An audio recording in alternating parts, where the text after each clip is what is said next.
அனைவருக்கும் வணக்கம் மாணவர்களே.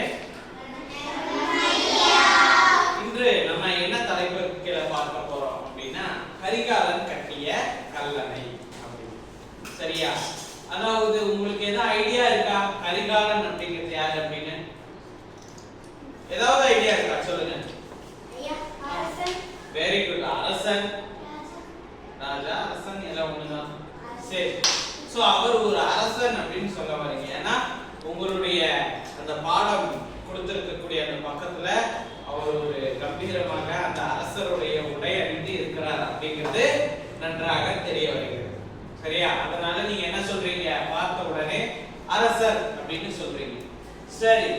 இன்னுமே நம்ம காலத்துல பாத்தீங்க அப்படின்னா நம்ம நாட்டுல ஏதாவது ஒரு விஷயங்களை எடுத்தா அதாவது அது பிரிட்டிஷ்காரர் பண்ணது, அதனால நல்லா இருக்கு, பிரிட்டிஷ்காரர் கட்டிய அணை, பிரிட்டிஷ்காரர் கொண்டு வந்த அந்த பாலம், அந்த ரயில் தண்டவாளம், அதெல்லாம் அவங்க கண்டுபிடிச்சது, அவங்க இல்லைன்னா யாருமே என்ன பண்ணியிருக்க முடியாது, நம்ம இந்தியா நல்ல டெவலப்பே ஆயிருக்காது இப்படின்னு என்ன பண்றோம் அப்படின்னா எதுக்கு எடுத்தாலும் நம்ம இதுக்கு முன்னாடி ஆட்சி செய்த ஆங்கிலேயர்கள் அப்படின்னு சொல்றோம். இது எல்லாத்துக்கும் தெரியும் தானே? 1947 முன்னாடி நம்ம சுதந்திரம் வாங்குறதுக்கு முன்னாடி ஒரு சில ஆண்டுகள் என்ன பண்ணிட்டு இருந்தாங்க, அதாவது பிரிட்டிஷோடைய ஆட்சி இருந்துச்சு. இது எல்லாத்துக்கும் தெரியும் தானே? அப்போ நம்ம அவங்களுக்கு அடிமைப்பட்டு கிடந்தோம். ஆமாவா இல்லையா? சோ இந்தியாவில் நிறைய முன்னேற்றங்கள் ஏற்படுவதற்கு காரணமானவர்கள் பிரிட்டிஷ்காரர்கள்.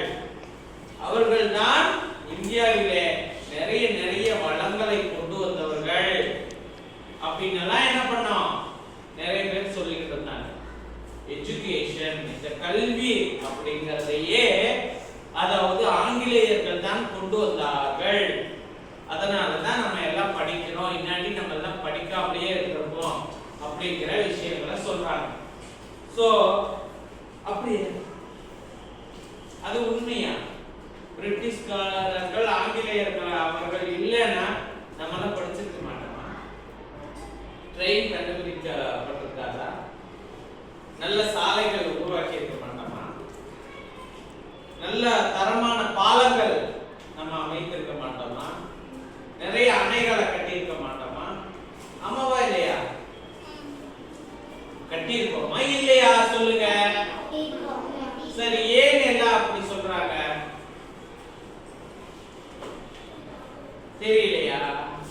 தெரியலையா யாருக்கும்? சரியா? சொல்லுங்க.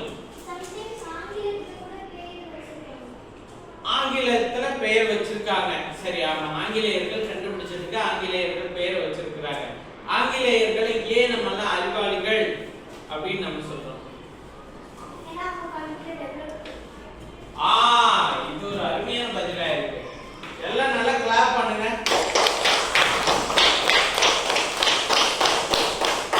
டெவலப்டு கண்ட்ரியா இருக்கு, முன்னேற்றம் அடைந்த ஒரு நாடாக இருக்கு. அவங்களுக்கு நம்மளுடைய நாடுகள் பார்க்கும் பொழுது கொஞ்சம் பின்தங்கிய நாடாக தெரிகிறது. நம்ம முன்னேற்றத்துல நம்ம ஒரு நல்ல மற்ற நாடுகளை காட்டிலும் இந்திய நாடு பெரிய முன்னேற்றமாக இருக்கிறது. ஆனாலும் ஒரு சில நாடுகளை பார்க்கும் பொழுது எதுக்கு எடுத்தாலும் உதாரணம் சொல்லுவோம். என்னது, அமெரிக்கால அப்படி இல்ல, சிங்கப்பூர்ல இப்படி இல்ல, துபாயில அப்படி இல்ல, நம்ம இந்தியாவில தான் இப்படி சொல்லுவாங்களா இல்லையா?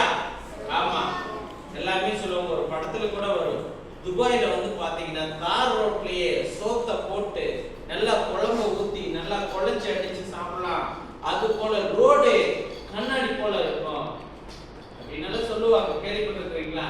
அவ்வளவு நீட்டா இருக்கும், ஒரு குப்பை கூட இருக்காது, குப்பை போட்டா ஃபைன். இப்படி எல்லாம் துபாயினுடைய பெருமையே பற்றி எல்லாரும் பேசுவார்கள். பார்த்துருக்கீங்களா? சோ இங்கிருந்து பாக்குறவங்களுக்கு துபாய் போன்ற நாடுகள் மிகப்பெரிய வளர்ந்த ஒரு நாடுகளாக தெரிகிறது. ஆமாவா இல்லையா? இங்க இருக்கிறவங்களுக்கு துபாய் போன்ற நாடுகள் மிக அதாவது வளர்ந்த நாடுகளாக தெரிகிறது.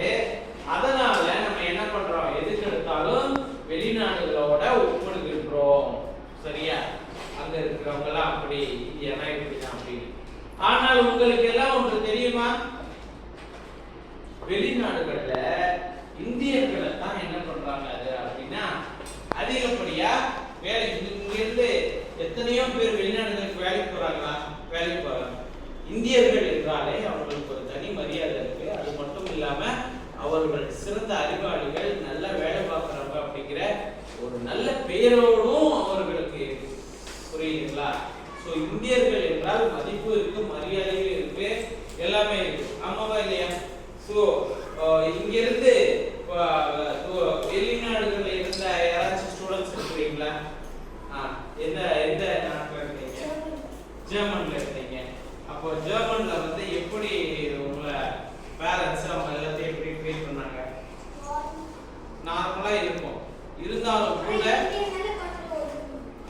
ஒதுக்குனாங்க அப்படின்னு நீங்க சொல்றீங்க. எப்படின்னா அது வந்து எல்லா இடத்துலயும் இருக்கிறது. ஆனா வந்து நான் என்ன சொல்றேன் அப்படின்னா உங்களுடைய பேரண்ட்ஸ் ஒர்க் பண்ற இடத்துல வந்து அவங்களுடைய முழு உழைப்பையும் என்ன பண்ணியிருப்பாங்க அப்படின்னா வந்து எடுத்திருப்பாங்க. என்ன காரணம் அப்படின்னா இந்தியர்கள் வந்து அவ்வளவு அறிவாளிகள் அப்படிங்கிறதுக்காக முழு உழைப்பை எடுத்திருக்கிறாங்க. இப்ப சொல்றது ஒதுக்குனாங்க அப்படிங்கிறது என்ன அப்படின்னா அதாவது இப்ப சாதாரணமா நம்ம ஊரே எடுத்துக்கிட்டாலும் வெளிநாட்டுல இருந்து ஒருத்தர் வந்தா நம்ம அவரை ஒரு வித்தியாசமா பார்க்கணும். ஆமாவா இல்லையா? ஆப்பிரிக்கால இருந்தோம், நைஜீரியால இருந்தோம், யாராச்சும் ஒருத்தர் வந்தாங்கன்னா நம்ம பார்க்கறதே என்ன பண்ணுவோம்? ஒரு வித்தியாசமா பார்த்துருக்கோம். அப்படி இருக்கக்கூடாது. எல்லோரும் மனிதர்கள் அப்படிங்கிற ஒரு எண்ணத்தை நாம என்ன பண்ணணும்? எப்போதும் கொண்டு வரணும். புரியுதா? சரி மாணவர்களே, இன்று நம்ம என்ன பார்த்தோம் அப்படின்னா அதாவது ஒரு சிறந்த ஒரு இந்த தகவலை தெரிஞ்சுக்கிட்டோம். கரிகாலன் கட்டிய கல்லணையினுடைய அடுத்த பகுதியை நம்ம அடுத்த காணொளியில நம்ம பார்க்கலாம். நன்றி.